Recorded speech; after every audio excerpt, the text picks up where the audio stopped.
to Social Commerce in Action. I'm your host, Daryl Worsbacher. The goal of this show is to bring together thought leaders and innovators that are really piloting the changes and iterations in the industry, from loyalty programs, referral programs, sales rewards, and anything in between. So the goal of the show is really to understand it and analyze, the future and really help see where things are going. Today, I'm super excited to bring on a good friend and partner, George Elfond. He's with Rallyware. He's the CEO and founder of Rallyware, and his background is really unique. He was a founder and CEO of several software companies, investor-in companies. He's also part of the Forbes Technology Council, and most recently, over the last 11 years, he's launched Rallyware. And Rallyware has really grown over the last few years, winning the DSA Partnership Award last year, and has really focused a lot on performance enablement and really the future of onboarding and learning. And I'm really interested to pick his brain and really see some of the trends and what's happening in that space. George, welcome to the show. Hi, Daryl. Pleasure to be here. Thank you so much for inviting me. Absolutely. I know. I'm excited to really understand kind of some of the stuff you're seeing. So maybe you started Rallyware, I think, in 2012 at a tech accelerator. Since then, you've gotten some rounds of funding, you've done some acquisitions, but maybe go back to the start. Like, why did you found Rallyware, and what's the vision? Like, what's your mission? Excellent. Really great to share this. We started in 2012. A couple of friends got together, really interested in there were a lot of changes going on in the world, like as massive as Arab Spring and a lot of other social, political movements, and they were all spearheaded by the social media. So for us, it was really interesting to see and to try to understand how can people get to the results through using the technologies. How do they organize together? How do they get together? For example, something as big as, for example, Tahrir Square, yes, it gets picked up on Facebook, reaches a critical mass, and after that, it goes like we all know the results. But let's say, what if someone wakes up in the morning and decides, I need to have a traffic light in my neighborhood, right at the crosswalk, because the kids are walking and it would be a lot safer. How do you go about it? How do you get people who are very like-minded, have exactly the same opinion? How do you organize together? How do you get to the point when you understand what needs to be done in order to actually get that traffic light there?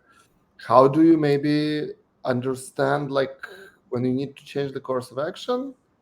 And then in the end of the day, get to the result and get really, really excited about completing it. So we looked at a lot of those cases. We worked with a lot of community organizers, and we found, we understood there is a very important flow of how to get people who don't have to do what you tell them to do. There are people who are really driven by a mission and really driven by something that's inside them to get to the result. And with that in mind, we've built a product. We got into the market. It was great. We've worked with some of the very interesting political and social movements. And at some point, very quickly, we realized that direct selling is much closer to running a direct selling company is much closer to running organizing a community rather than running a top-down, very hierarchical organization.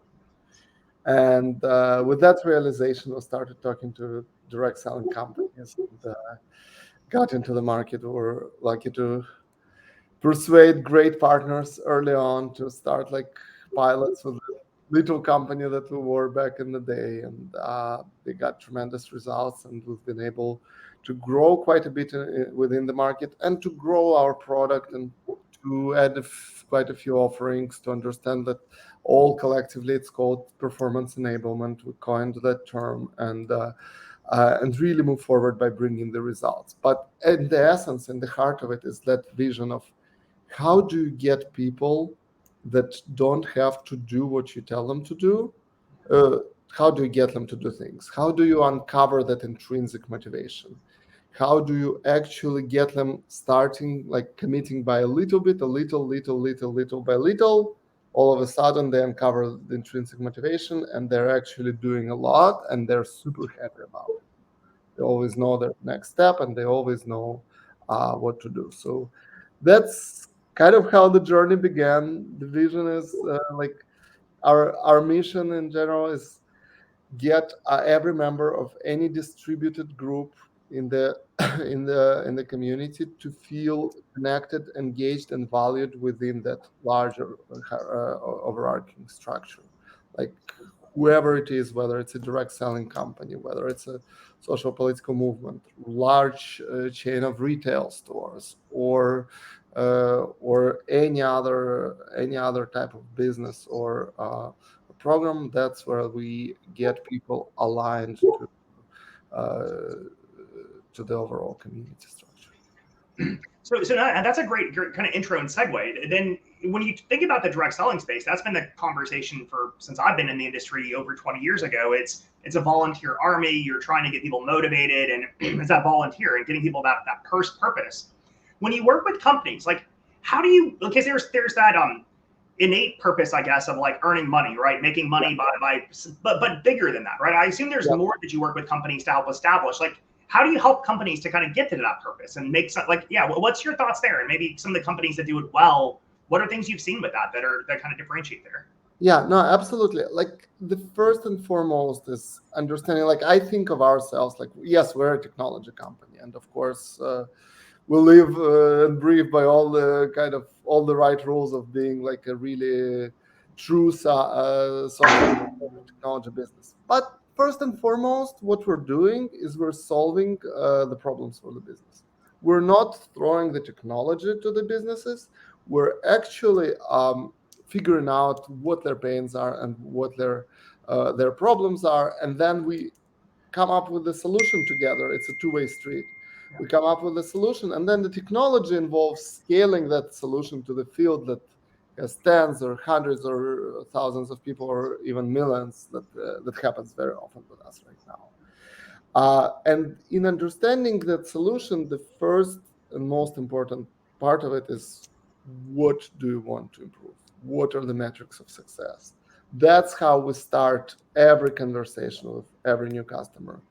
What are the specific numbers? What are the specific KPIs that you want to improve?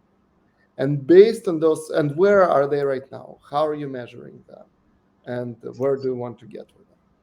And based on that, that's where we work backwards and we build a specific program to actually improve those KPIs.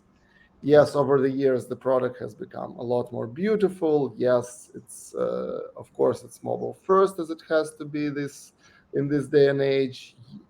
We added, like, we are working a lot with the data because it's we have very data driven, very machine learning, artificial intelligence approach, where we actually bring the right think of it like bringing the right activities to the right people at the right time, because that's when you get the most results.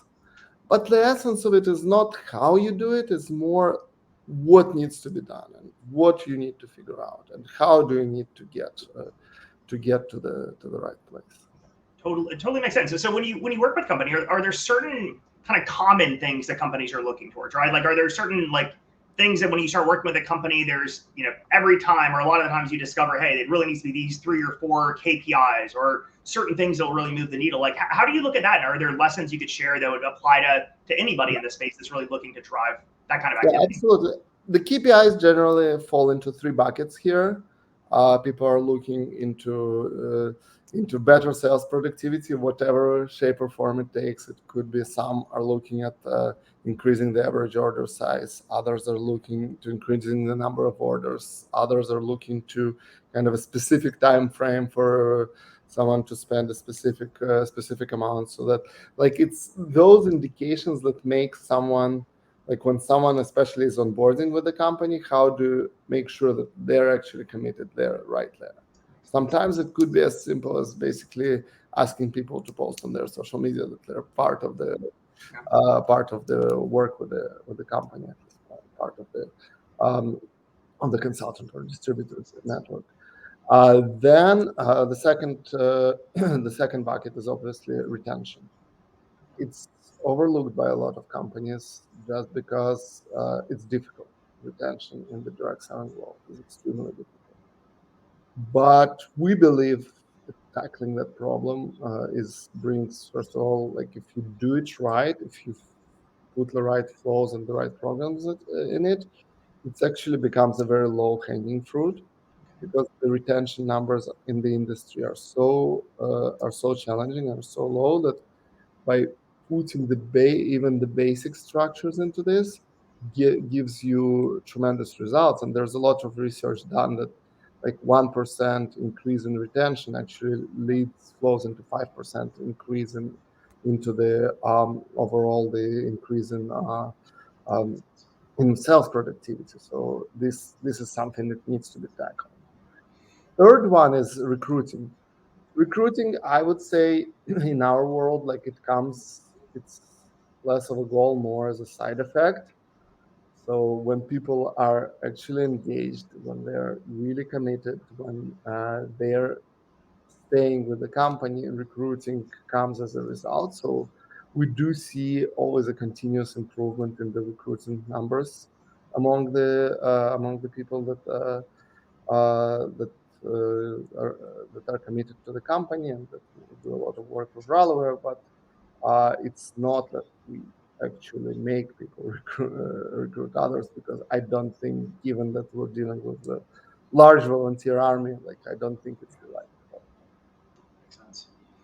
Now, when you mentioned retention and churn, like that's a common thing. Like that's another one of those common things you hear everybody talking about.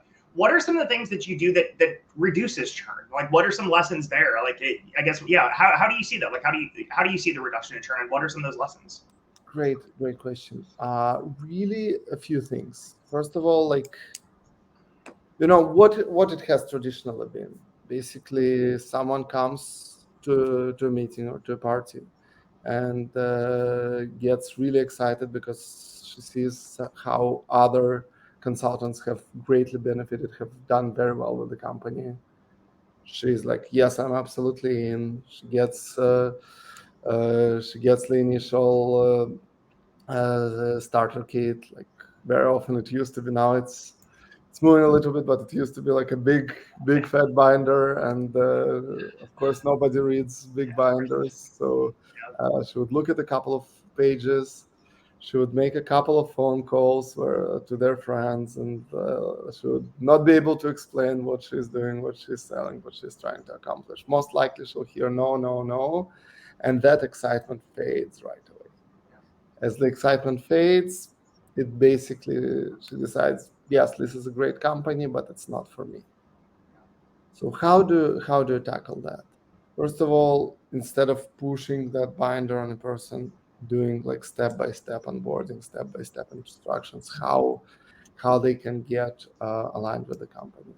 Slowly learning, getting for them to get a sense of the company, their story, how they're connected, and then going further about learning about the product and really communicating with their upline leader. Upline leader is critical in the industry for the new people to succeed. But let's be honest, not every upline leader is the same, and some of them are really good and have amazing methodologies, sometimes better than the company itself would have. But a lot of them are also busy, not interested. They have a mentality, oh, you should prove yourself first before you reach out to me, and they lose a lot of people. Sometimes even the new consultants, like all it takes is to have an activity, connect with your upline leader, and that creates a connection, and that could create potential champions later on. So really taking it step by step until they're truly onboarded and could get to the result. Once the people are onboarded, it's extremely important that we are not, like everybody talks about training. Like I'm glad that the industry understands the value of learning at this point. It used not to be the case, and by the way, not just with the direct selling industry, but with many industries. But now there is less understanding. But learning for the sake of learning is only a waste of time.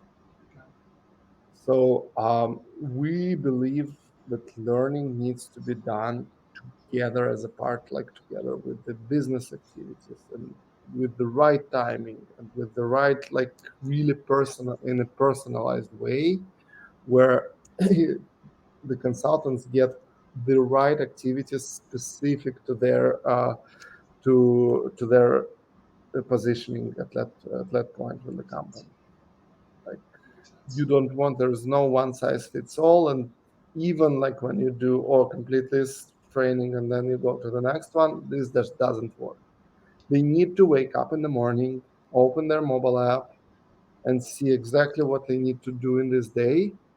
Some of it are learning, some of these are business activities, some of these are could be like a communication or anything of that sort, but they need to see exactly what they need to do, but it needs to be in a very personalized way.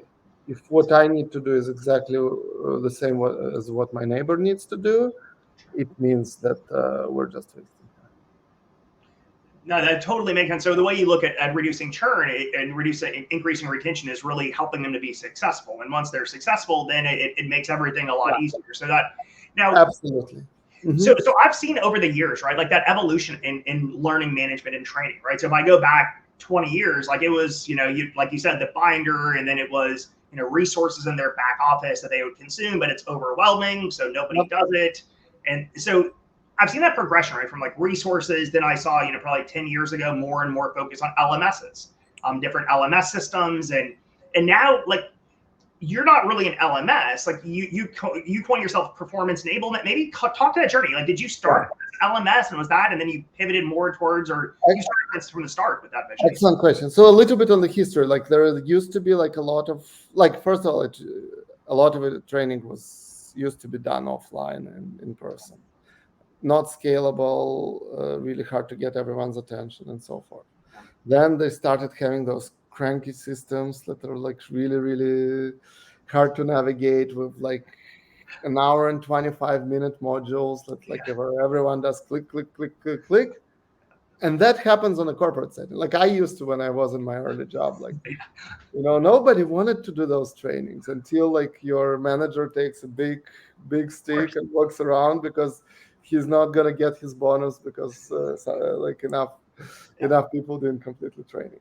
So you just click around, never remember what you did, and forget. Those times are gone. Those providers, they're still there, but they're mostly losing. Then there are new ones with a nice user experience, great. Mobile experience, awesome. Micro learning, very important, especially in the direct selling industry, where you get only maybe 15 minutes of attention of a person per day. If you give them 1 hour and 25 or 45-minute training, like forget about it. So like really getting those micro activities where they can look or listen to while she's driving, or maybe like do something real quick and have it resonate with, because it's directly attached to the business. It matters. But what also matters is ability to create quick content. Like I see a big mistake from the companies, both small and large, is basically they invest into really expensive content, usually like SCORM or some other methods, like where like they pay a lot of money, it gets developed, they put it into the system, they review it, and then like 2 months later, that content is completely outdated. But because they invested so much money, like their bosses are not gonna let them take out that content. So that means like 5 years from now, like people are still gonna be on that old content. And at best, it's gonna have no effect, but at worst, it's probably gonna have a negative effect on the field. And when it's not relevant, it's even worse. So we started experimenting. We were in the onboarding and learning space, and we're always measuring the kind of the results, the KPIs. So in that case, we were looking at the sales productivity. So we measured like when you have a learning program and it's well designed, it's with good experience, with good mobile, like everything, good content. We ran it and we got about 8% increase in the sales productivity, which is good, but maybe we could do better. So what we started doing is, together with that learning, we added the business activities. So not only just learn about it, but use it, kind of apply it, like do a call and pitch the product, like learn more about, like kind of like really like follow up with some of your prospects. And when its learning is connected with the business activities, we saw this going from 8% to 14%. So interesting. We're like, okay, but what else? It was still it was dynamic in a sense that like you kind of progressed through the program, but it was still not data driven. It was still kind of still like in the early days. And then we're like, okay, what if you had the right timing, the right time, which is a personalization of when that activity happens? Not just that it's learning plus business activity, but it actually happens when you really need this specific activity. And the results went from 14% increase to 35% increase. Okay. And that was like, wow, this is super cool. And then we're like, okay, what else can we do?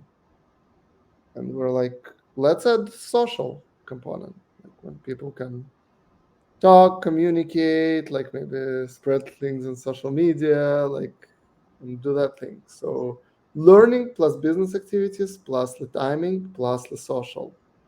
We go from 35% to 38%. Let's just keep And that. it's interesting. Nice. Nice. And then we're like, okay, now how do we know that it's actually the business activities plus the right timing? So we took out the business activities and the timing, and we did just learning plus social, and we went back to 8%. Wow. So it was a very interesting experience, and we realized that like learning by itself doesn't matter. Just social is important when you have all other factors in there, but just social or learning plus social is basically brings you the same result. So we realized that performance enablement thinking is the paradigm shift. That makes sense. That's where you need one very robust, uh, very well connected platform that is basically becomes a unified digital experience for your workforce. Includes different solutions that can increase the engagement, that can increase people's KPIs. Makes sense. So that's where we started like connecting the dots. Like we added the incentives and recognition programs. We added the CRM. We have a AI chat agent, and all of it connected together, and basically thinking of it as a one all comprehensive platform that is governed by and really powered by the data that's in the specific back office. It's really cool. That totally makes sense, and that kind of parallels what I've seen too with like the LMSs. Like people build them and it sits there and nothing really, it's a one and done versus like a more iterative, changing and iterating. That makes a lot more sense, especially for volunteers. The goal is, and that's what I think we'll see in the coming years, like is to make learning out of the cost center. It's good everyone understands learning is needed, but still the majority of C-level executives think of learning as a cost center. Yeah. And we want to move it from the cost center, if you think about it right, to the really revenue generating activity. And, totally makes sense. And that's how you get like people bought into this logic. That's how we get the role of people who are in charge of learning to be much more critical in the organizations. Outside of direct selling, where we also do some of the work, we see like the role of HR being elevated as a result of that, and because it's really critical to have the right mindset, because a lot of the other functions have moved to this data-driven mindset. If you think marketing, if you think sales, think customer success, like all of them are there, but learning has not yet, and we're making it on the way there.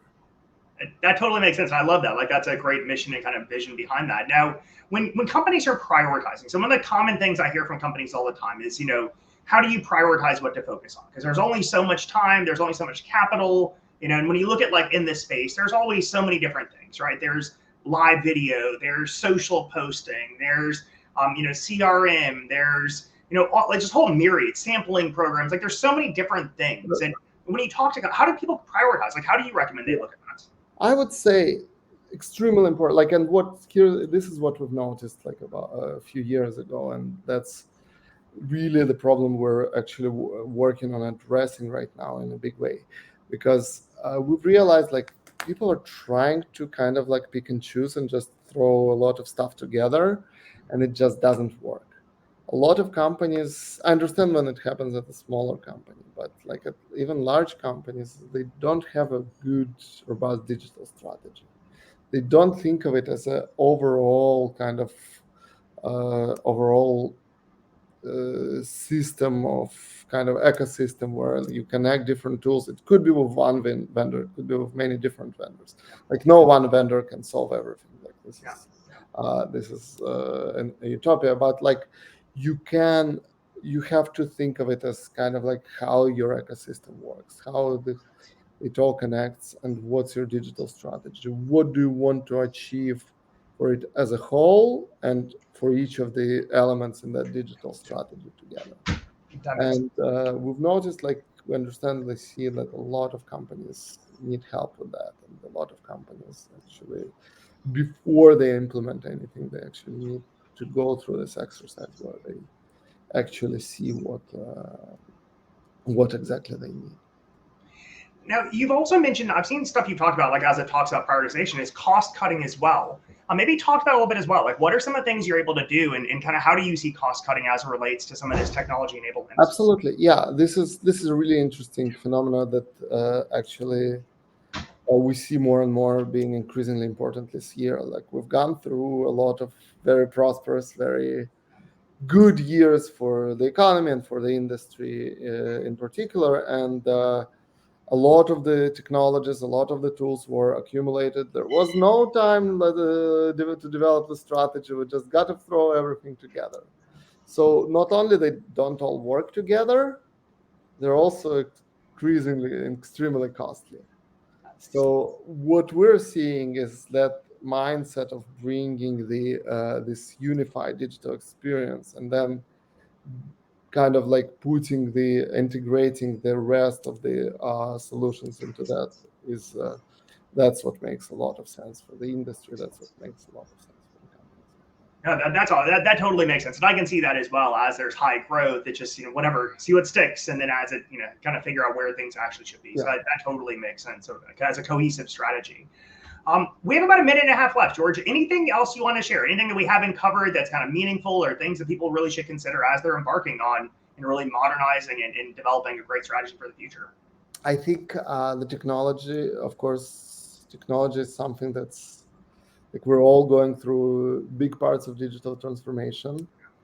And very often I hear when I talk to companies, people is like, oh, we're so busy with a lot of other projects, we don't have time to do any technology work right now, or to bring any new tools.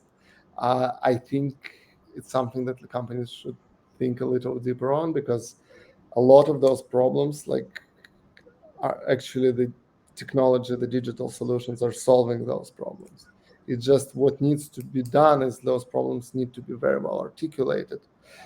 Digital strategy needs to be developed, and then the dots to the solutions need to be connected. And then whatever you implement, always measure.